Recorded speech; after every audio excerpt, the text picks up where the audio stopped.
जय श्री कृष्णा दोस्तों। एक मनुष्य की शक्तियाँ क्या होती हैं? एक मनुष्य की समस्त शक्तियाँ क्या होती हैं? क्या एक मनुष्य अपनी शक्तियों के बारे में जानता है, पहचानता है, समझता है? इन शक्तियों का ऊर्जा स्रोत क्या है? आइए इसको हम समझने की कोशिश करते हैं।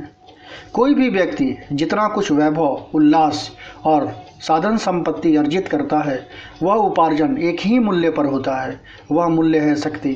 जिसमें जितनी क्षमता है, जितनी शक्ति है, वह उतना ही वैभव और उल्लास अर्जित कर लेता है। इंद्रियों में शक्ति हो तो विभिन्न भोगों को भोगा जा सकता है, और इंद्रियां यदि अशक्त, असमर्थ हो जाए तो आकर्षक से आकर्षक भोग भी उपेक्षणीय लगने लगता है। उनकी ओर देखने का जी भी नहीं करता। नाड़ी संस्थान की क्षमता यदि छिन्न हो जाए तो शरीर का सामान्य क्रियाकलाप भी ठीक प्रकार से नहीं चल पाता। मानसिक शक्ति यदि घट जाए तो मनुष्य की गणना पागल व्यक्तियों में होने लगती है, और पागल जैसी नहीं भी हो तो ऐसी हरकत करने लगता है कि उसकी स्थिति हंसी वाली बन जाती है। धन की शक्ति में यदि कोई व्यक्ति शून्य हो तो वह दीनहीन बना रहता है। अभावग्रस्तता से उसकी स्थिति दयनीय जैसी बनी रहती है, और वह जीवन की सामान्य आवश्यकताएं भी भली प्रकार पूरी नहीं कर पाता।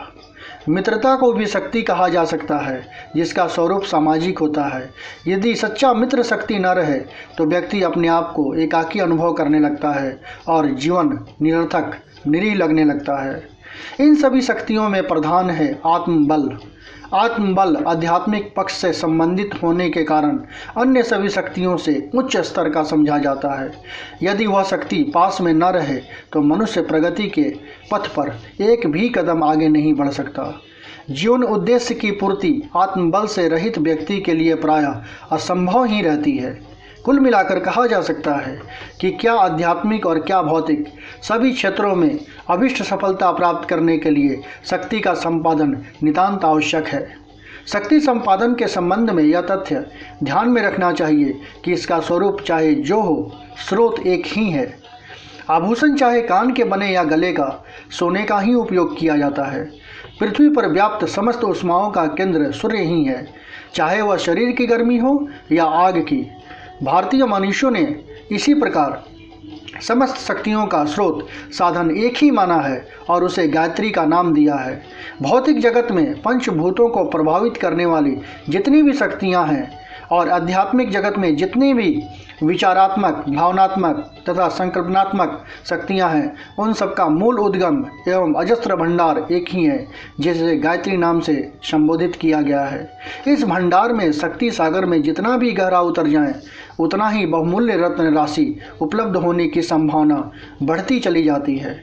मनुष्यों ने पर ब्रह्म परमात्मा की चेतना, प्रेरणा, शीघ्रता एवं समर्थता को गायत्री कहा है तथा इसे विश्व की सर्वोपरि शक्ति बताया है।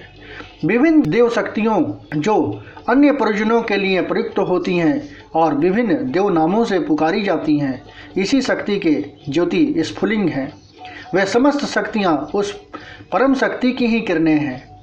उत्पादन, विकास एवं संहार में संलग्न ब्राह्मणी, वैष्णवी और शांभवी शक्तियों के प्रतीक एवं प्रतिनिधि ब्रह्मा, विष्णु, महेश परम ब्रह्मा की इसी सर्वोपरि शक्ति से अपना काम चलाते हैं और अभिष्ट कार्यों को पूरा करने के लिए शक्तियां प्राप्त करते हैं। पंच तत्व की चेतना को आदित्य, वरुण, मस्त, दौ और अंतरिक्ष कहकर पुकारते हैं। उनकी शक्ति का स्रोत भी परम ब्रह्मा की वही चेतना है जिसे गायत्री कहा गया है।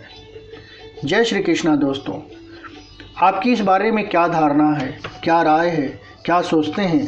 कृपया हमें कमेंट बॉक्स में ज़रूर बताइएगा।